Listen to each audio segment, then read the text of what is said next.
When it comes to the Scream franchise, I've seen all the movies except for Scream 4. And I thought I would be okay because they've always built on the first film. But this one, largely because of the inclusion of Judy Hicks, now, Officer Judy Hicks, now Sheriff Judy Hicks, I wished while I was watching it that I had seen Scream 4 so that I could get the full experience. And so I just want you to know that going in. I think if you really, really want to enjoy this film as it's intended and you have time, try to watch Scream 1 and Scream 4 to be prepared. And you should see this movie. I feel bad. It's a tough time right now with COVID. I don't know if you guys are all going to go to the theater. I was checking ticket sales because you can see now how many seats are sold on ticket apps like Fandango. And it wasn't a lot of tickets. I was a little shocked because people are talking about the movie so much on social media. But it seems that Spidey maybe was an exception to the Omicron rule of not going to theaters. And that means people will have to wait for this. We'll see how fast... Depending on how it does opening weekend, we'll see how quickly Paramount gets it to PVOD. But a lot of you might be waiting until you can stream it. And I sure hope you can avoid spoilers. All right, so this is a non-spoiler review. I've been very careful here not to give anything away so that you can, again, have the right experience. So watch Scream 1 and Scream 4 and don't let it get spoiled for you. All right, so again, having not seen Scream 4, I don't feel that there has been a sequel that has come even close to the quality of the first film until now. And I say come close because, yes, the original Scream is still the best, even with this movie.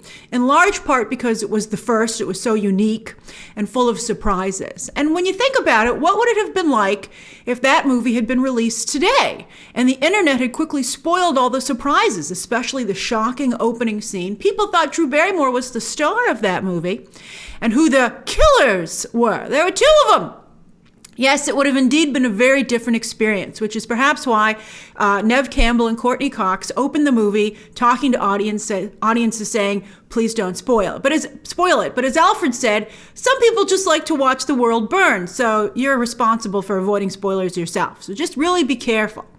Because I hope you can avoid them, because I was able to avoid them. I know some of them have been on Reddit for a while now, but the horror genre is, I don't cover it like I do the comic book genre, so I was surprised with a lot of it, and it was just a jaw-dropping third act reveal. I was shocked at the third act reveal. I thought that was incredible.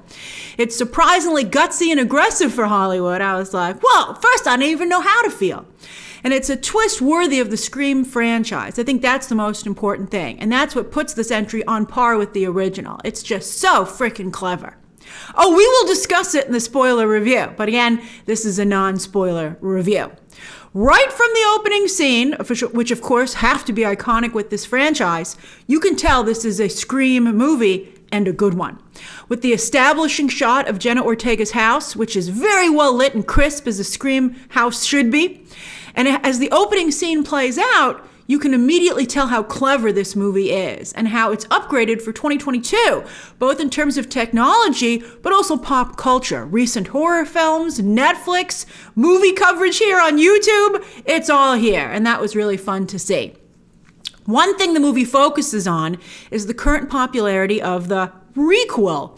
And don't feel bad if you never heard that term before, because I cover movies for a living and I had never heard of it either. But a requel, we're going to use it now, I guess. I don't know how much I like the term, but a requel is when a sequel relies so heavily on past installments to the point that in many ways it's a redo, like The Force Awakens, for instance. That was definitely a requel.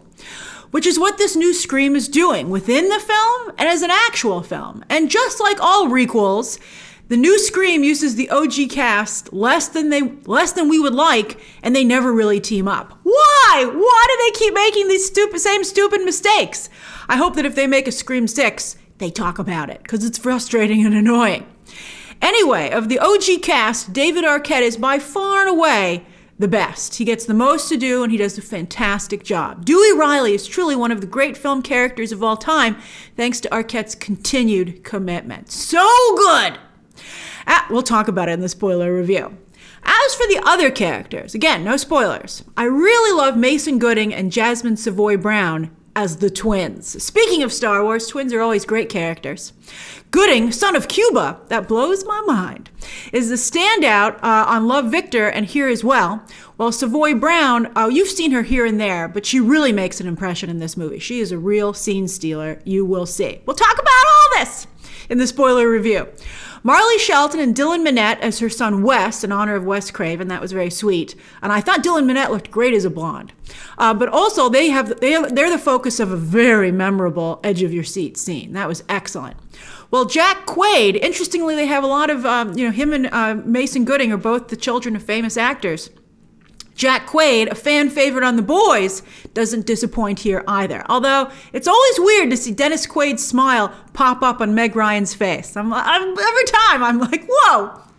Jenna Ortega also does a wonderful job. We'll talk about all these characters in the spoiler review. But Melissa Barrera as her older sister, despite giving some very interesting qualities, and she's supposed to be the new Sydney of the franchise, I don't really feel that she registered. I think it's a mix of the script and, unfortunately, not Barrera's performance. And I think maybe her look was more polished because she was Vanessa in This Summer's In the Heights, and she made a much stronger impression there. And, of course, there's Ghostface, who, thanks to clever writing and voiced by Roger L. Jackson, as he has been for all the movies, never gets old, on the phone or in person. Such an incredible performance. And you'll see with some extra nuances this time that I really appreciated. I'm really, really excited to see how people react to Scream's third act. It's very clever, very gutsy, and extremely aggressive. I'm excited. Yes, I mean, again, I didn't even know how to feel when I first did it. I was like, what? It's great. I would say this is definitely the best Scream sequel yet, and we just might have more Scream movies in our future, as there's certainly a lot to comment when it comes to movies and pop culture, as well as and this franchise with this installment today. Kudos to the Ready or Not team, who have actually done a couple of horror films, but Ready or Not is their most well-known, who take over the franchise here. You have directing duo Matt Bettinelli-Olpin and Tyler Gillett, as well as their screenwriter collaborator Guy Busick.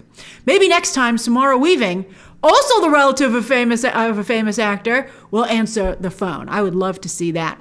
So that's my non-spoiler review of the new Scream. Be sure to come back here for my spoiler review, where again, we have so much to discuss. Oh boy! Share your thoughts down below. No spoilers. Be careful. Be very careful of spoilers. And hey, why not subscribe today so you definitely don't miss that spoiler discussion? And of course, as always, you can check out some more videos right now.